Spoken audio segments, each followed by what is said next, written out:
부트스트랩 케이스에 대해서 알아보도록 하겠습니다. 이번 강좌는 부트스트랩을 이용해서 실제적으로 웹페이지를 완성해 가는 과정을 보여줄 것입니다. 부트스트랩에서 제공하는 그 다양한 컴포넌트들을 사용을 해서 HTML 페이지 기본 페이지에서 시작을 해서 하나하나 반영해 가는 과정을 통해서 완성된 홈페이지를 최종 단계까지 가보도록 하겠습니다.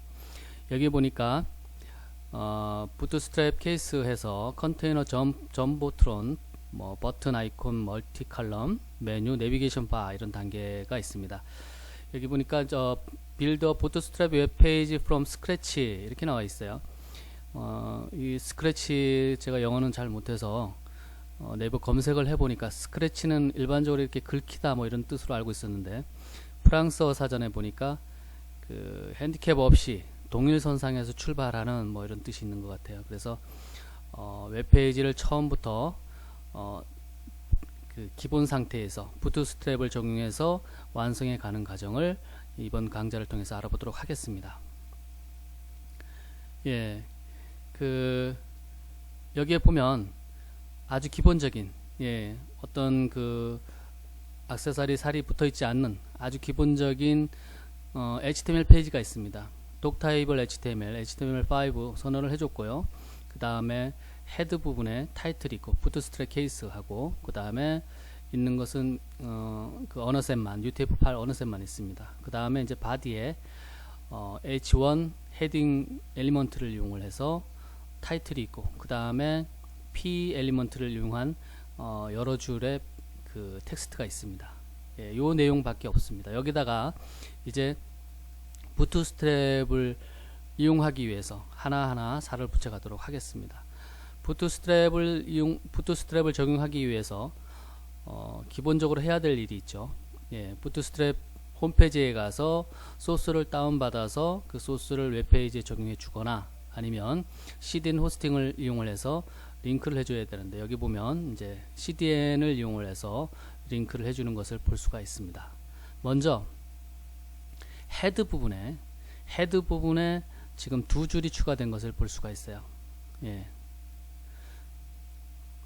메타 태그에 뷰포트 한 줄이 추가됐고요. 이것은 이제 여러분들이 갖고 있는 디바이스의 환경에 맞게 항상 그 웹페이지를 보여주기 위해서 한 줄 추가를 해줬고요. 그 다음에 요 부분은 부트스트랩에서 제공하는 CSS를 링크를 걸어줬습니다. 그 다음에 요 하단에 보면 부트스트랩을 사용하기 위해서 jQuery를 이용한다 그랬죠. jQuery와 부트스트랩에서 제공하는 그 자바스크립트 라이브러리를 이렇게 한 줄 두 줄 추가한 것을 볼 수가 있습니다. jQuery 라이브러리를 먼저 써줘야 된다라고 했죠. 분명히. 그래야 부트스트랩 라이브러리가 정상 작동을 합니다. 그래서 부트스트랩을 사용하기 위한 환경 한 줄, 두 줄, 세 줄, 네 줄 이렇게 추가했습니다. 이 상태가 되면 이제 이 웹페이지 안에서 부트스트랩에서 제공하는 다양한 컴포넌트들을 사용을 할 수가 있습니다. 그리고 여기 지금 보니까 기존의 바디 부분에 있던 그 내용에다가 컨테이너, 두 개의 컨테이너를 지금 추가를 한 것을 볼 수가 있어요. 타이틀하고 첫 번째 P 엘리먼트 이 텍스트 이 라인을 div 클래스 컨테이너로 묶어줬어요. 이렇게 묶어줬고요. 나머지 P 엘리먼트 이 텍스트들을 마찬가지로 div 클래스 컨테이너라는 클래스명을 이용을 해서 묶어줬습니다. 자세히 들여다보시면 아주 간단하게 몇 가지를 추가를 했습니다. 부트스트랩을 사용하기 위한 뷰포트 메타 태그와, 그 다음에 부트스트랩에서 제공하는 CSS 이걸 링크를 걸어줬고, 그 다음에 jQuery 라이브러리와 부트스트랩 자바스크립트 라이브러리를 추가를 해줬습니다. 그 다음에 컨테이너 클래스명을 이용을 해서 div를 이용해서 이렇게 묶어줬어요. 이 상태가 되면 미리 보기 한번 보면 특별히 다른 부분은 없습니다. 현재까지는 다른 부분이 없는데 내려보도록 하겠습니다. 여기에 보면 요 지금 팁과 관련된 부분, 위에 부분과 아랫 부분의 차이점은 뭐 별로 없어요. 지금 보면 여기에는 그 div를 엮을 때, 감싸줄 때 컨테이너로 감싸준 거고, 요 밑에 부분은 그 디바이스의 100% 폭을 사용하기 위해서 컨테이너 대시 플로이드라는 것을 사용을 했다. 예, 클래스명을 그 차이밖에 없습니다. 예, 지금 여기서 페이지에서 보시면 그 차이는 나중에 이제 실제로 적용을 해갈 때 어떻게 바뀌는지 알 수 있을 겁니다. 그리고 저희 이전 강좌, 베이직 강좌를 들으셨다면 요 클래스명의 차이를 알 수가 있을 겁니다. 자, 전보트론, 예, 요 장을 살펴보도록 하겠습니다. 전보트론이라는 것은 우리 트럭에다가 대형 화면을 옆면에다가 설치를 하고 광고를 보여주는 트럭들 있죠. 그것을 전보트론이라고 그러는 것 같아요. 그러니까 웹페이지에서는 중요한 컨텐츠, 강조하고자 하는 컨텐츠, 요런 것을 드러나게 표현하기 위해서, 예, 여기 보니까 빅박스를 사용을 한다라고 그러는데, 그렇게 표현하는 거, 그것을 이제 전보트론이라고 그러는데, 이 부트스트랩에서 이 전보트론은 라운드, 내 모서리가 둥글게 표시가 되고 그레이 박스로 표현이 된다. 예, 배경이 그레이색이라는 거죠. 그 다음에 폰트가, 예, 일반 텍스트보다 좀 커진다라는 거 보시면 될 겁니다. 그래서 전보트론을 어디다 반영을 했냐면, 지금 이전에 기본 HTML 페이지에서 첫 컨테이너를 두 개로 묶어줬는데, 첫 번째 컨테이너, 위에 컨테이너에 이 전보트론을 반영을 해 보겠습니다. 이게 지금 반영을 하고 있어요. 이 컨테이너 안에다가 요 지금 두 줄이 있었는데, 요 두 줄을 다시 div로 감싸고 클래스를 전보트론을 줍니다. 요렇게 뭐 다른 건 없어요. 요것만 해줬습니다. 그러니까 전보트론 이 컴포넌트를 반영을 하기 위해서 HTML 이 태그에다가, 요 페이지 요 태그에다가 div로 감싸주고, 예, 전보트론이라는 클래스명을 사용을 한 겁니다. 그러면 어떻게 되겠느냐? 예, 여기 보면 밋밋하던 것이 배경이 회색이면서 이 내 모서리가, 예, 이렇게 좀 부드럽게 처리가 되어 있고요. 그 다음에 이 글씨가 좀 커지고, 예, 그런 것을 볼 수가 있습니다. 예, 밑에 것보다 큰 걸 알 수가 있겠죠. 같은 P 엘리먼트지만, 예, 이렇게 그러니까 문서상에서 강조를 할 때 특정 부분을 전보트론 컴포넌트를 사용을 한다. 예, 그 사용법은 이렇게 div로 감싸주고 클래스명을 전보트론이라는 것을 명기만 해주면 그 효과가 나타난다 라는 것을 볼 수가 있습니다. 그 다음에, 예, 여기에다가 이제 부트스트랩에서 제공하고 있는 이 버튼과 아이콘 컴포넌트를 반영을 해보도록 하겠습니다. 예, 이 버튼을 반영을 할 때 다른 거에도 몇 개 이런 것들이 중복해서 나오는데, 보면 btn이라는 클래스만 추가를 하는 것이 아니라 항상 이런 식으로, 이것은 항상 들어가는 거고, 이 버튼에 대한 다양한 효과들을, 여러 가지 버튼들이 있기 때문에 이 뒤에 클래스명을 하나 더 써줘야 됩니다. 그래서 클래스명이 두 개씩 되는 것을 볼 수가 있어요. 항상 버튼을 만드는데 클래스명이 두 개다. btn이라는 클래스명, 그리고 여기 스페이스 있죠. 한 칸 띄고 btn 디폴트 이러면 기본 버튼이 만들어집니다. 버튼을 만들 때 우리가 일반적으로 보면 버튼 엘리먼트를 사용하거나 아니면 a 태그를 사용하죠. a 태그를 사용을 하고 이 클래스명에 이 좀 전에 말씀드린 이 btn 클래스명하고 btn 대시 디폴트, 요 아니면 이제 나중에 요 클래스 뒤에 거는 버튼의 효과에 다양한 버튼에 따라서 달라지겠죠. 클래스명이 하여간 요렇게 해서 기본 버튼을 만들어서 반영을 할 겁니다. a 태그도 마찬가지. a 태그를 버튼을 만들기 위해서는 요 클래스를 추가를 해주면 됩니다. 그러면 이 a 태그가 버튼의 역할을 하게 됩니다. 자, 다른 버튼 클래스들이 어떤 것이 있나 여기 나와 있죠. 예, btn 대시 프라이머리, 여기는 요 btn 디폴트 대신에 요런 클래스명을 반영을 하게 되면 여러 가지 버튼들이 된다라는 겁니다. btn 대시 석세스, btn 대시 인포, btn 워닝, 뭐 덴저, 링크, 뭐 이런 것들을 사용을 해서 웹페이지의 특성에 맞는 버튼을 사용할 수가 있다라는 겁니다. 그 다음에 버튼의 사이즈, 크기를 정의를 해주기 위해서는, 바꿔주기 위해서는, 이건 기본 모양 사이즈가 될 거고요. 근데 그 버튼의 사이즈를 변경해주기 위해서는 이제 클래스를 추가하게 되는데, btn-lg 하면 여기 라지의 그 약자죠. 라지를 lg로 표시를 한 겁니다. btn-lg, btn-small, sm, btn-xs, extra small 버튼, 요렇게 클래스 명만 추가를 해주면 버튼의 사이즈가 바뀐다 라는 겁니다. 요 예제에 보면, 지금 보면 이제 그 버튼을 기존에 우리가 지금 진행하고 있는 웹페이지에다 반영을 할 건데, 전보트론 그 컴포넌트를 추가를 했었죠. 거기 안에다가 이제 버튼을 하나 더 만들어 줍니다. 서치 버튼을 만들어 주는데, 어떻게 이것을 반영을 하느냐, 지금 보면 나와 있습니다. 기존에 전보트론 이렇게 반영이 됐었는데, 이 두 개의 엘리먼트에 대해서, 타이틀하고 p 엘리먼트에 대해서 반영을 했었는데, 그 안에 a 태그를 이용해서, a 태그에 이 서치로 되어 있죠. 서치를 되어 있는데, a 태그를 버튼을 만들기 위해서 btn 클래스, btn, 여기 보니까 버튼의 성격이 info네요. btn-info, 그 다음에 사이즈는 btn-lg, 그러니까 버튼이, 큰 버튼이 반영이 되는 겁니다. 그래서 요것을 반영을 한 것을 미리 보기 하면 요런 형태의 버튼이 들어가 있는 것을 볼 수가 있어요. 예. 여기서 여러분이 이 버튼을 한번 바꿔보죠.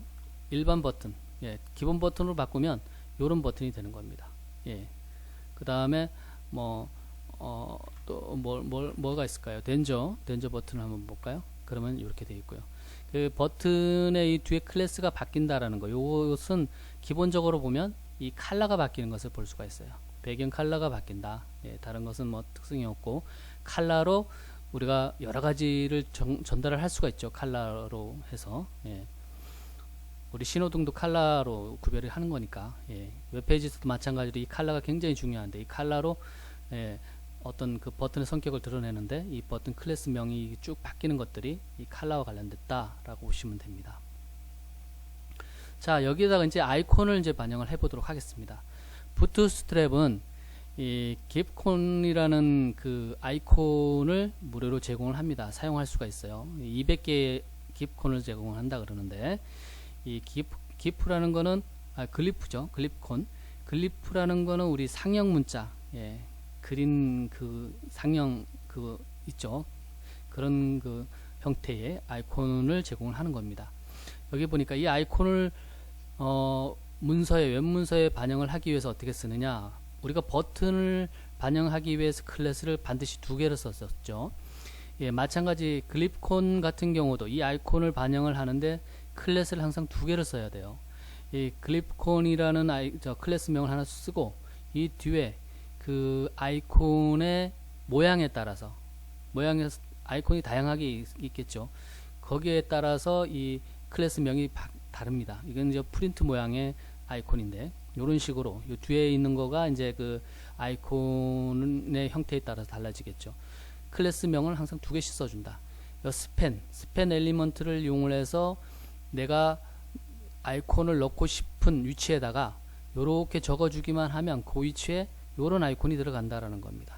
뭐 다른 아이콘도 들어갈 수가 있죠. 예, 그것은 참조하시면 되고요. 레퍼런스에서.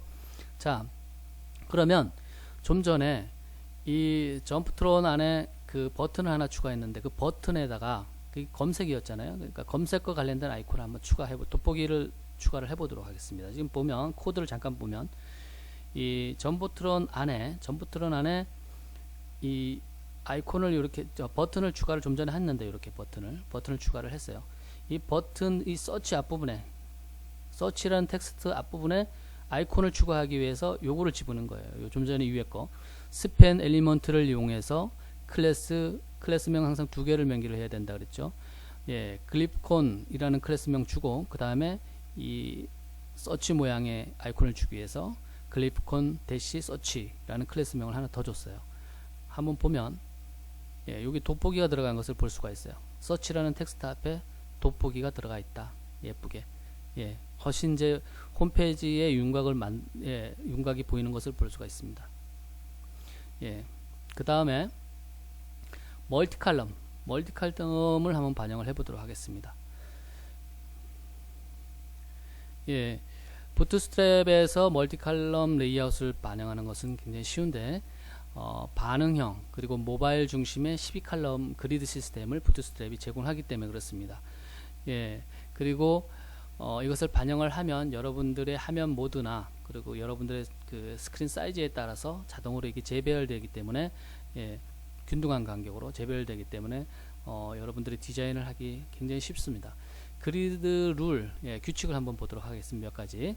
그러면 이 멀티 칼럼의 그리드를 사용할 때 규칙이 있는데 좀 전에 우리 보면 컨테이너 그 문서는 컨테이너로 시작을 한다. 우리 이미 컨테이너라는 클래스를 이용해서 감싸줬죠. 지금 두 개의 클래스를 div 컨테이너를 갖고 있잖아요.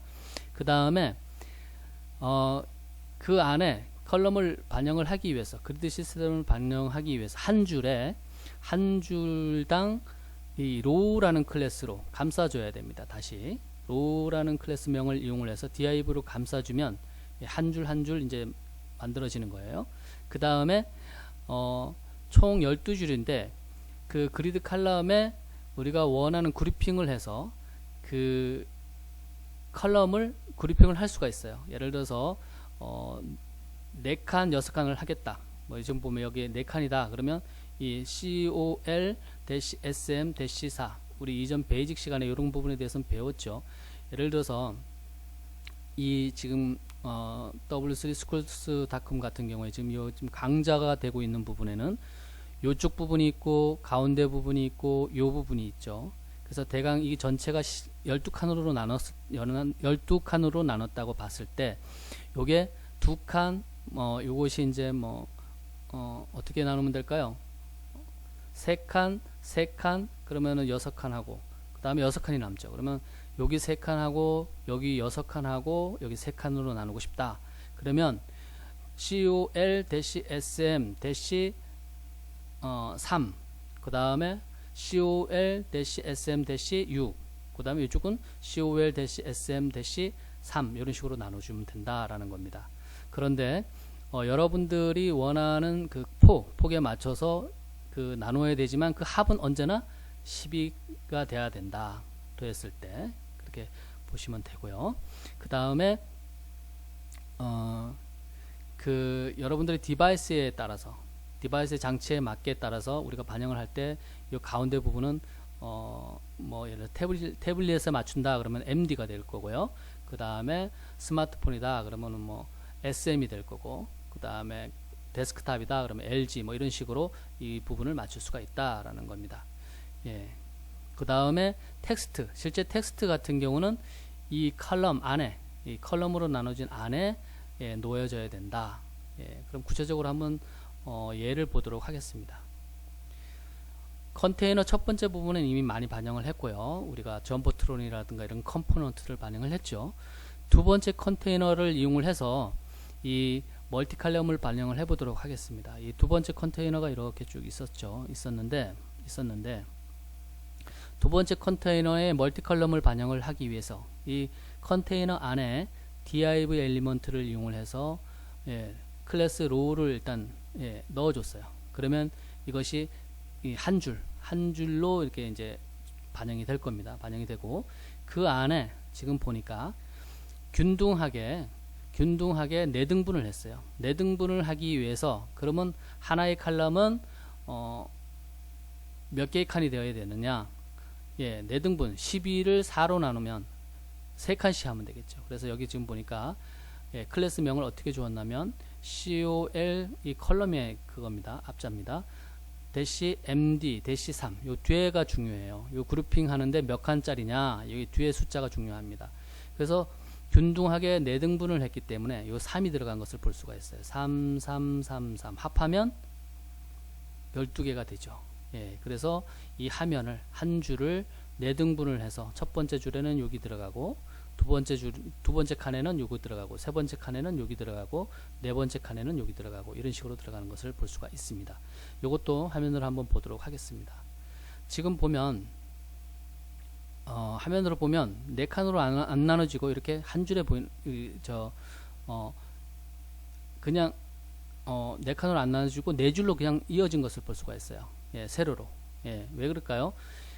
그 부트스트랩에서 그 나눌 수 있는 디바이스의 최소 사이즈가 768 기준으로 돼 있어요. 그러니까 768보다 작으면 무조건 이렇게 예, 횡으로 수직으로 이렇게 반영이 되는 것을 볼 수가 있습니다. 그래서 이거 효과를 보기 위해서 이 부분을 우리가 혹시 데스크탑 768보다 큰 예, 디바이스로 본다라고 했을 때 이 네 칸으로 나눠지나 보기 위해서 이 JS 피들렛에서 확인해 보도록 하겠습니다. 반영을 하고요. 런하고 그러면 미리 보기가 나오는데 이 부분을 한번 키워 보도록 하겠습니다. 예, 이렇게 해도 768 사이즈가 나오지를 않네요. 그래서 예, 이 동영상 강좌를 하면서 화면을 제약을 하다 보니까 예, 문제가 있습니다. 예, 이렇게 그 브라우저를 키워서 768 이 미리 보기 화면을 768 사이즈보다 키웠더니 여기 보니까 균등하게 이렇게 나눠지는 것을 볼 수가 있습니다. 이쪽 부분 잘 안, 예, 지금 영상에 여러분들 잘릴 건데 하여간 화면을 동등한 사이즈로 이렇게 나눠준다. 예, 그래서 그렇게 할 경우에 그리드 시스템을 적용을 하면 쉽게 할 수가 있다라는 것을 볼 수가 있습니다. 자, 균등하게 나눴는데 위에는 얘에서는 그럼 다른 사이즈로 폭을 좀 다르게 우리 이 지금 w3school.com처럼 왼쪽과 오른쪽은 좁고 가운데는 넓고 예, 이런 사이트들이 웹사이트가 일반적으로 이렇게 되어 있죠. 이렇게 나누기 위해서는 어떻게 하느냐? 어려운 점이 없습니다. 요 뒤에 부분 요 숫자만 조정을 해주면 돼요. 숫자만 합이 10이라는 것만 고려를 하고 요 부분을 적절하게 예, 수정을 해주면 됩니다. 그래서 가운데 부분은 넓고 예, 왼쪽과 오른쪽은 폭이 좁고 이런 형태의 그 멀티 칼럼을 구성을 할 수가 있습니다. 마찬가지로 이것도 이렇게 해서 예, JS 피들렛에 여기를 통해서 미리 보기를 한번 해보도록 하겠습니다. 그래서 이렇게 줄이고요. 화면을 좀 키워보면 예, 가운데 부분은 예, 6칸만큼 그 범위가 넓어졌고 왼쪽과 오른쪽은 예, 좁게 이렇게 반영이 되는 것을 볼 수가 있습니다. 예, 우리가 기존 그냥 순수하게 HTML 이런 부분을 작성을 하기 위해서는 굉장히 어려움이 많죠. 그래서 표준화 되기 전에는 그래서 강제로 테이블로 많이 이용했던 것을 볼 수가 있습니다. 레이아웃을. 근데 예, 테이블 엘리먼트는 표 작성에만 사용을 하는 것이 맞죠. 예. 그 다음에 메뉴를 살펴보도록 하겠습니다. 웹페이지는 다양한 형태의 그 메뉴가 있을 수가 있어요. 예, 문서에 그 곳곳에 들어갈 수도 있고요. 그런데 이 부트스트랩은 메뉴와 관련해서 쉽게 반영을 할 수 있도록 컴포넌트를 제공을 하고 있습니다. 자, 우리가 이 부트스트랩을 이용을 하지 않는다 그러면 그 웹페이지에서 메뉴를 할 때 디자이너가 UL 엘리먼트를 사용을 합니다. 일반적으로 순서가 없는 UL 엘리먼트를 사용을 해서 이런 식으로 예, 항목 아이템에 대해서 이렇게 적어주고 이렇게 만들어 놓은 상태에서 여기다가 이제 CSS를 이용을 해서 스타일을 입히죠. 그러면 이제 메뉴가 완성이 되는데 부트스트랩에서는 이것을 그 메뉴를 하기 위해서 쉽게 컴포넌트만 그 클래스만 반영을 하면 예, 할 수 있도록 제공을 하고 있어요. 네, 부트스트랩에서 제공하는 두 가지 방법이 있는데 메뉴가 이거에 대해서 탭스와 필즈가 있다. 이건 직접 보면 됩니다. 탭은 옆으로 탭 되는 형태 그 어떤 그 UI 디자인과 관련된 부분입니다. 그러니까 그 뭐 별 의미가 없어요. 크게. 탭스와 필은 이제 우리 알약 보면 모서리가 둥그렇게 이렇게 자 부드럽게 처리된 것을 있죠. 그래서 실제 확인을 해보면 어떤 차이점이 있는지 볼 수가 있습니다. 탭스를 먼저 살펴보도록 하겠습니다. 예, 지금 요렇게 코딩된 예, 웹페이지에 대해서 이 부분을 메뉴를 처리하기 위해서 부트스트랩에서는 어떻게 하면 되느냐, 요 UL 엘리먼트에 먼저 요거를 집어넣어 주면 됩니다. 마찬가지로 버튼을 만들 때도 클래스명을 두 개를 적어줬었죠. 메뉴도 마찬가지입니다. 항상 두 개씩 들어가는 것을 볼 수가 있어요. 내부라는 것은 기본적으로 집어넣어 주고요. 그 다음에 이 뒤에 내부 대시 탭스 예, 라는 클래스명 이렇게 두 개를 항상 적어줘야 돼요. 이 내부 대시 필스 하면 뭐 그냥 짐작으로 알겠죠. 예, 탭스를 썼을 때는 탭스 형태의 메뉴가 될 거고 필즈 하면은 필즈 형태의 메뉴가 된다라는 것을 우리가 짐작할 수가 있습니다. 그 다음에 선택된 메뉴, 사용자가 예를 들어서 메뉴 2를 선택을 했다. 그러면 그걸 어떻게 표현을 하느냐? 그럴 경우에는 액티브라는 클래스명을 추가해 주면 된다. 예, 이 항목에다가 그 얘기입니다.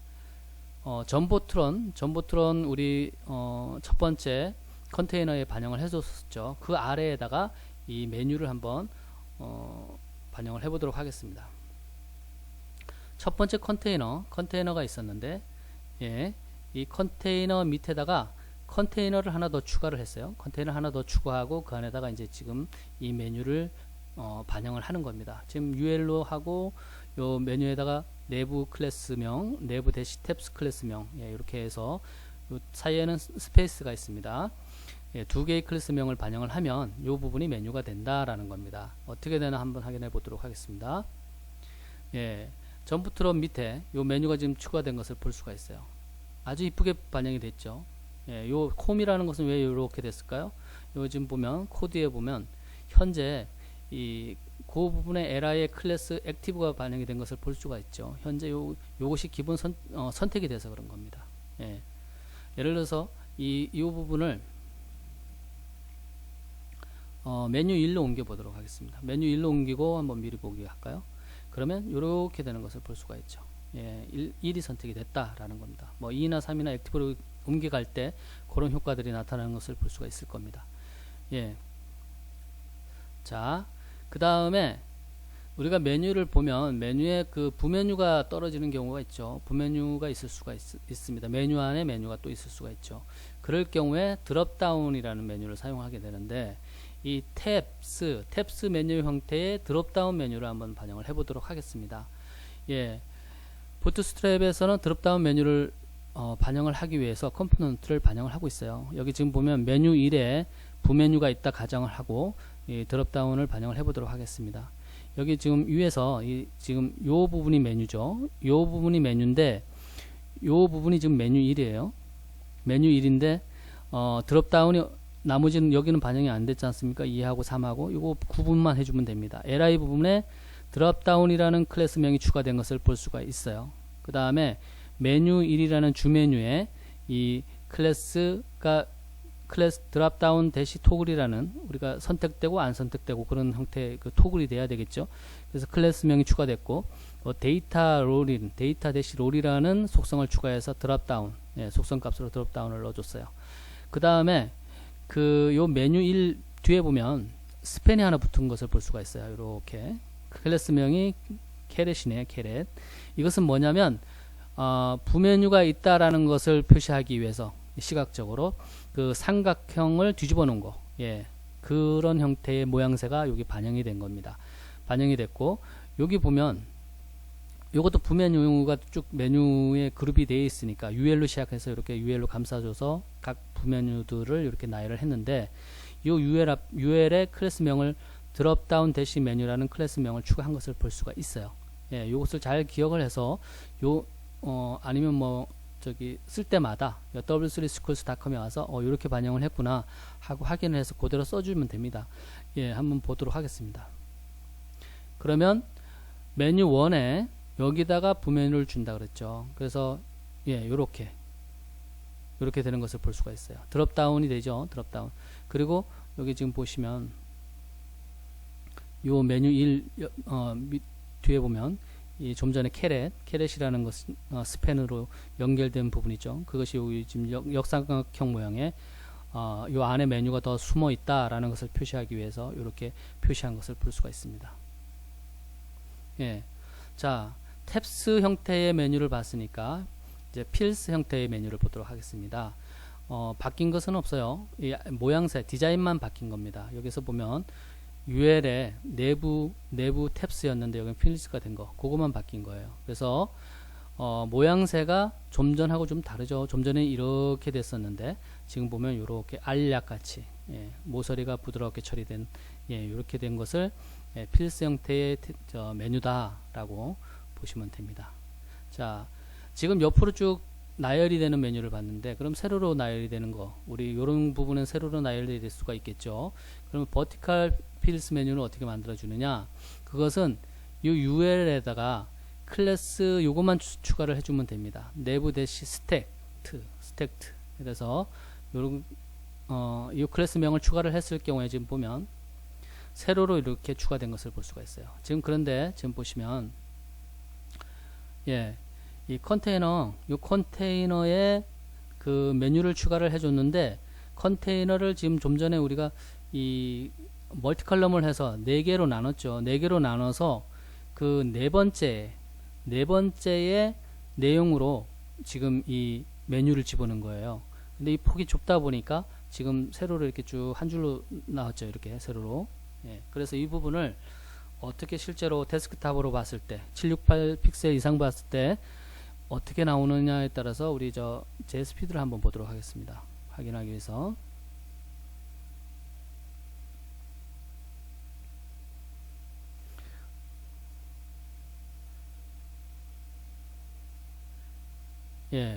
지금 이렇게 반영이 되는 것을 볼 수가 있어요. 이 멀티 컬럼 하나, 둘, 셋, 네 번째 여기다가 지금 이 메뉴를 필스 모양의 그 메뉴를 반영을 한 거죠. 그런데 메뉴가 세로로 이렇게 반영이 된다라는 것을 볼 수가 있습니다. 자, 그 다음에 마찬가지로 이 필스에도 드롭다운을 반영을 할 수가 있어요. 필스 메뉴에도. 그래서 뭐 특별한 일이 없는데 그래도 한번 보도록 하겠습니다. 메뉴 1에다가 드롭다운을 반영을 하면 요 부분에 반영이 됐죠. 마찬가지로 칼럼이 멀티 컬럼이 돼야 되는데 폭이 좁아서 768 픽셀보다 폭이 좁기 때문에 지금 이렇게 보이는 겁니다. 이렇게 보시면 되고요. 자, 이제 그 만들어보는 마지막 과정으로 내비게이션 바를 보도록 하겠습니다. 내비게이션 바 같은 경우는 좀 전에 본 메뉴에 특화된 그 컴포넌트라고 보시면 됩니다. 우리 웹사이트에 보면 그 상단이나 아니면 하단에 그 고정되어 있는 주 메뉴가 있죠. 그것을 내비게이션 바로 특화해서 더 특화해서 지금 컴포넌트를 제공을 하고 있다라고 보시면 됩니다. 그래서 내비게이션 바 같은 경우는 그 페이지의 상단에 고정되어 있다, 상단에 위치한다 라고 보시면 되고요. 부트스트랩으로 내비게이션 바 같은 경우는 스크린 사이즈에 따라서 커지거나 축소하거나 이런 것을 반영이 될 수가 있다 라고 보시면 되고요.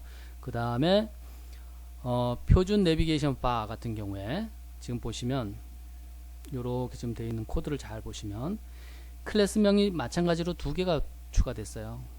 2개가 추가된 것을 볼 수가 있습니다. 좀 전에 메뉴에서는 내부였죠. 내부와 내부 탭스, 뭐 내부 필드 이렇게 되는데, 이 내비게이션 바 같은 경우는 내부 바 클래스, 내부 바 디폴트 이렇게 집어넣은 것을 볼 수가 있습니다. 요거 지금 보면 기존 그 점보트론 위에 지금 이 부분을 반영을 한 것을 볼 수가 있고요. 자, 한번 미리 보기 하도록 하겠습니다. 자, 지금 요런 형태로 되어 있는데 이것도 마찬가지로 요 부분이 768 사이즈보다 작기 때문에 폭이 지금 이 세로로 쭉 내려간 것을 볼 수가 있어요. 근데 사이즈가 크면 PC 환경에서 보거나 그러면 이 옆으로 이렇게 쭉 진열이 될 겁니다. 그래서 한번 요 부분은 모양새가 여러분들이 한번 보시는 게 좋으니까 반영을 해 보도록 하겠습니다. 런하고 옆으로 이렇게 나열이 되는 것을 볼 수가 있죠. 여기 지금 보면 그 사이트의 제목이 들어가 있고, 그리고 각각의 그 내부 바에 메뉴들이 이렇게 반영이 된 것을 볼 수가 있습니다. 그러면 이 소스를 한번 살펴보도록 하겠습니다. 점부트론 위에 컨테이너니까 요 부분이죠. 요 부분인데 이 내부라는 것은 HTML5의 시멘틱 그 엘리먼트죠. 그래서 이 부분이 이렇게 들어간 것을 볼 수가 있습니다. div를 안 썼습니다. 여기에 이렇게 들어갔고요. 그 다음에 이 안에 내부의 여기 클래스명이 2개가 반영을 해서 감싸줬어요. 감싸줬고 그 안에 지금 보면 그 컨테이너 클래스를 해서 감싸준 것을 볼 수가 있습니다. 예. 그 다음에 이 컨테이너로 감싸고 요 지금 보면 요 웹사이트의 제목 부분을 요렇게 내부바 대시 헤더라는 클래스명을 이용을 해서 감싸주고 내부바 브랜드 브랜드라는 클래스명으로 해서 웹사이트 네임 이렇게 한 것을 볼 수가 있어요. 웹사이트 네임 그 앞에 내부바 브랜드 그리고 요것을 요 엘리먼트 A 태그에 대해서 감싸줬죠. 내부바 헤더로 이 헤더 부분이다. 요 부분이 그 다음에 요 부분이 이제 우리가 알고 있는 메뉴들인데 그 부분이 여기입니다. 그래서 요 부분 보면 div로 감싸줬고 그 안에 우리 메뉴 만들 때와 마찬가지죠. UL 태그를 이용해서 이렇게 해서 순서가 없는 그 메뉴를 만들었어요. 메뉴를 만들고 여기에 보면 클래스명으로 보면 우리 메뉴 할 때 내부라는 클래스명을 추가를 했었죠. 내부라는 클래스명에다가 여기 보니까 이것은 내비게이션 바라는 것을 알려주기 위해서 내부바 대시 내부라는 클래스명 좀 다르죠. 여기 안에 뒤에 붙은 거가 이렇게 된 것을 볼 수가 있습니다. 우리 탭스나 그 R 모양의 필드가 아니고 내부바 대시 내부라는 클래스명을 추가를 해줬습니다. 요 액티브라는 것은 현재 폼 요 메뉴가 선택이 되어 있다라는 것을 명기를 해준 거고요. 그 다음에 밑으로 내려가 보도록 하겠습니다. 지금 밑에 썼는데 그 부트스트랩 기본적으로 보면 그 인버스라는 것은 그 여기죠. 일단 한번 보도록 하겠습니다. 여기서 지금 바뀐 것은 요 부분만 바뀌었기 때문에 내부바 디폴트하고 인버스 부분 요 부분만 바뀌었기 때문에 한번 보도록 하겠습니다. 클래스명이 좀 전에 여기가 흰 부분에 이렇게 쭉 돼 있었는데 여기 보니까 굉장히 또 분위기가 확 바뀌었죠. 이 클래스명 하나 바꾸고 디자인이 이렇게 달라진다라는 것을 볼 수가 있어요. 그래서 사이트의 성격에 맞게 인버스를 쓸 수도 있겠죠. 훨씬 더 뭐 고급스러워 볼 수도 있고요. 검은색으로 해서 이렇게 처리가 된 것을 볼 수가 있습니다. 그런데 요렇게 하기 위해서 단지 내부바 디폴트로 되어 있던 것을 내부바 인버스라는 클래스명으로 바꿔준 거 외에는 없습니다. 픽스드 내비게이션 바라는 것은 웹페이지의 내용이 길어지면 이 스크롤에 따라서 이 내비게이션 바가 같이 따라 오르내릴 수가 있죠.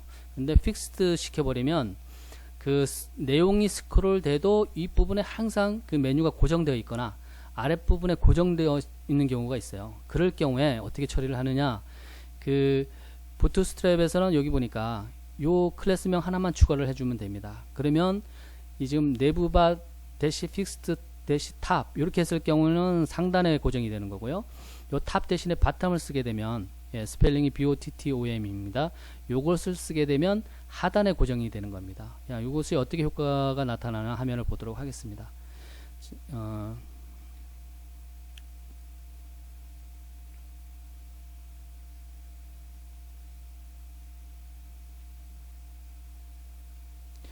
지금 보면 여기 지금 내비게이션 바가 있는데요. 여기 내용이 이제 스크롤이 돼요. 스크롤이 되면 스크롤이 돼도 이것이 같이 따라 올라가지 않고 화면에 항상 고정되어 있습니다. 요렇게 요 얘기를 하는 겁니다. 마찬가지로 지금 여기를 바텀으로 해버리면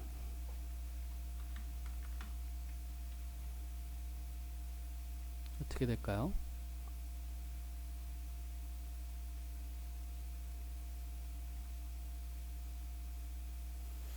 그러면 이 메뉴가 하단에 이 스크롤과 상관없이 항상 하단에 고정되어 있습니다. 이 내비게이션 바가 그 얘기를 지금 드리는 건데, 이것을 구현하기 위해서 부트스트랩에서는 이 클래스명 요 부분 요 하나만 클래스명만 더 추가해 주면 된다. 그러면 반영이 된다라는 얘기입니다. 좀 전에 이건 확인을 해봤고요. 하단에 고정시키는 거. 그 다음에 내비게이션 바 같은 경우도 우리 메뉴에서 드롭다운을 반영을 했었죠. 내비게이션 바 같은 경우도 드롭다운을 반영을 할 수가 있습니다. 이것도 간단하게 우리 이전에 이전에 메뉴에 반영했던 거하고 똑같습니다. 예, 똑같이 반영을 해주면 됩니다. 여기 지금 보면 페이지 1에 드롭다운을 반영을 하는데 요 li에 대해서 클래스명 드롭다운, 예, 클래스명을 추가해주고 이 메뉴 주메뉴에 클래스 요게 드롭다운 토글, 예, 토글 선택되고 안 선택되고 항상 반영을 해줘야 되겠죠. 데이터 대시 토글 드롭다운. 그 다음에 여기 이 페이지 1에 부메뉴가 있다, 안에 메뉴가 더 숨어 있다라는 것을 알려주기 위해서 역삼각형 모양의 요, 예, 캐럿 클래스를 추가를 해줍니다. 한번 보도록 하겠습니다.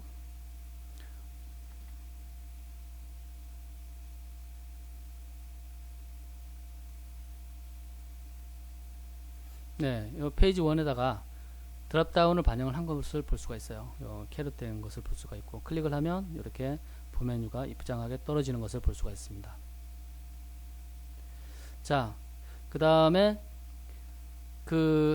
우리 메뉴의 일부분을 상단에 보면 오른쪽에 고정시키는 것들이 있을 수가 있어요. 예, 지금 보면 왼쪽에 순서대로 이렇게 쭉 메뉴가 이렇게 반영이 됐는데, 그거 외에 오른쪽 부분에 그 버튼들을 고정시킬 수가 있겠죠. 그렇게 할 경우에는 어떻게 하느냐, 여기에 보니까 그거와 관련된 부분이 여기에요. 예, 우리가 요걸 빼버리면 좀 전에 본 그 소스와 똑같은 거고요. 위에 소스 요 부분을 지금 소스를 보면 메뉴와 관련돼서 UL을 하나 더 추가를 해준 것을 볼 수가 있어요. UL을 추가를 해주고 클래스명에서 내부는 똑같죠, 위에하고. 그런데 내부바 대시 라이트라는 클래스명을 하나 더 추가해 준 것을 볼 수가 있습니다. 예, 그 부트스트랩은 다 클래스명만 추가를 해주면 거의 다 반영이 된다라고 보시면 돼요. 예, 여기 지금 li 있는데 요 부분은 우리 이전 시간에 아이콘 추가하는 방법 뵀죠. 글리프콘 반영을 한 겁니다. 여기도 마찬가지. 예, 이 부분 그 아이콘 반영한 거고요. 그런데 사인업과 로그인을 오른쪽에 배치를 하는데 어떻게 되느냐 한번 보도록 하겠습니다.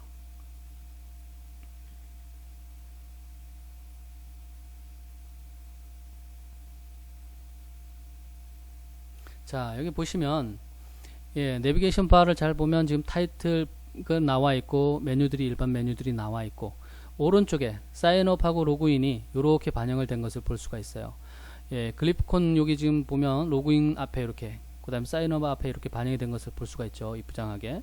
예, 이 화면을 키워도, 예, 이쪽 부분은 왼쪽으로 계속 오른쪽으로 정렬이 되어 있는 것을 볼 수가 있어요. 자, 그리고 이것이 768 사이즈보다 작아지면 이렇게, 예, 반영이 되는 것을 볼 수가 있죠. 예, 여기에 대해서 이게 지금 보면 이렇게 768 사이즈보다 작았을 경우에 이 부분이 굉장히 휑하고 보기가 흉하죠.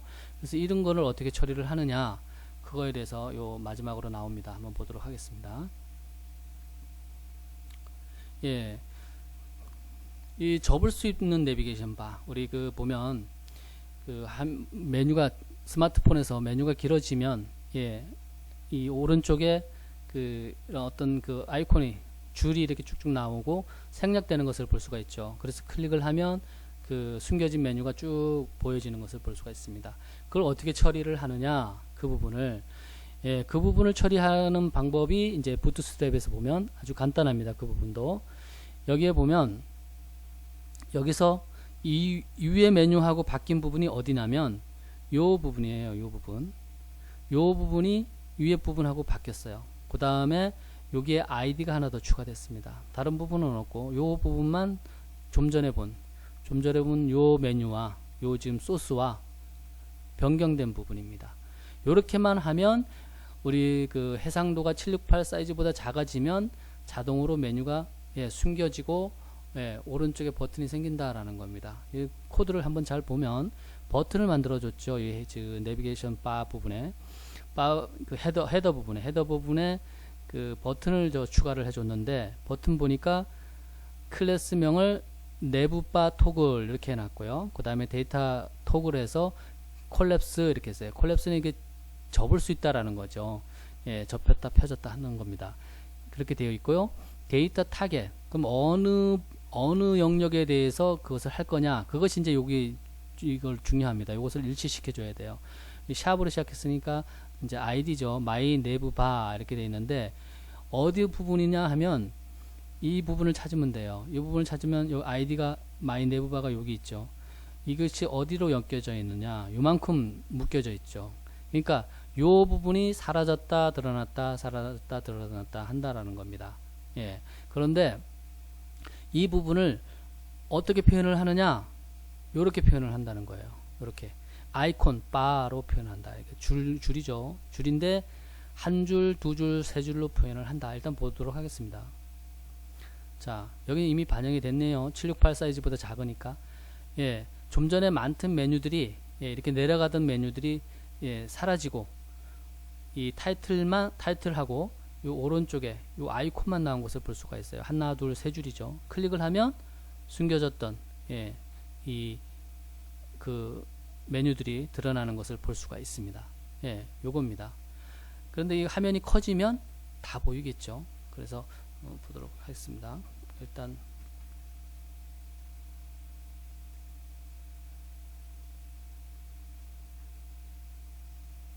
예, 이렇게 됐는데 화면이 768 사이즈보다 커지면, 예, 이렇게 이 숨겨졌던 메뉴가 다 드러나죠. 이렇게 드러나고, 이것이 작아지면, 예, 요렇게 그 아주 디자인이 이렇게 헝클어지지 않고 공백도 많이 남지 않고 한 줄로 그냥 해결이 되는 것을 볼 수가 있어요.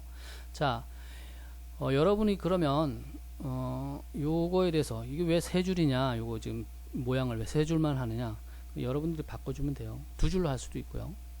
요 부분을 그냥 늘려주기만 하면 됩니다. 한 줄 더 늘려보도록 하겠습니다. 예, 그러면 이렇게 네 줄이 되죠. 예, 이런 식으로 여러분들이 이 부분은 두 줄로 해볼까요? 두 줄로 하면, 예, 이런 식으로, 예, 바꿔줄 수가 있습니다. 예, 바꿔주시면 됩니다. 뭐 다른 걸 바꿀 수도 있겠죠. 예, 여러분들이 그 아이콘이니까 이거 지금 그 부트스트랩에서 제공해서 무료로 쓸 수 있는 글리프콘이니까 글리프콘 그거는 아니네요. 지금 보니까 글리프콘이 이렇게 써야 되니까, 예, 이것은 뭐 여러분들이 재정의해서 집어넣을 수도 있고요. 예, 요 글리프콘도 집어넣을 수 있을 겁니다. 예, 해보면 될 거예요. 시도를 한번 해보십시오. 자, 이번 그 강좌는 부트스트랩을 실제로 이 아주 단순하게 그 HTML 페이지만 있는 상태에서 어떻게 단계적으로 부트스트랩에서 제공하는 컴포넌트를 반영해 갈 수 있는지, 예, 그래서 완벽한 부트스트랩 홈페이지를 만들 수가 있는지, 반응형 홈페이지를 만들 수 있는지, 그 단계별로 적용해 가는 것을 살펴봤습니다.